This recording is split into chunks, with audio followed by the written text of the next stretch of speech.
Untuk menguji lelaki buta itu, seorang perisik Jepun sengaja melemparkan pisang ke arah laluan lelaki itu. Lelaki buta palsu itu menyedari niat perisik itu dan, untuk mengelakkan diri daripada ditemui, memijaknya tanpa teragak-agak. "Lepaskan saya tak nampak." "Awak pun tak nampak ke?" Tidak pasti sama ada lakonan lelaki itu meyakinkan.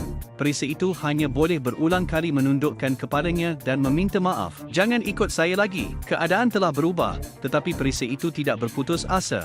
Sebaliknya, dia merancang beberapa rancangan jahat. Dia dengan santai menyerahkan jaket sutnya kepada lelaki itu, dengan sengaja meletakkannya di bahagian bawah. Walau bagaimanapun, Ding Yijing kemudian dengan santai mengeluarkan jaket sutnya sendiri. Jelas sekali, tindakan yang nampaknya tidak disengajakan ini. Ejen-ejen telah mengesahkan bahawa dia berpura-pura. "Berhenti berpura-pura." Ejen-ejen itu tanpa belas kasihan mendedahkannya serta-merta. Tetapi Ding Yi masih cuba melawan dengan putus asa. "Saya benci apabila orang bergurau tentang mata saya," katanya. Walau bagaimanapun, ugutannya tidak memberi kesan kepada ejen-ejen itu.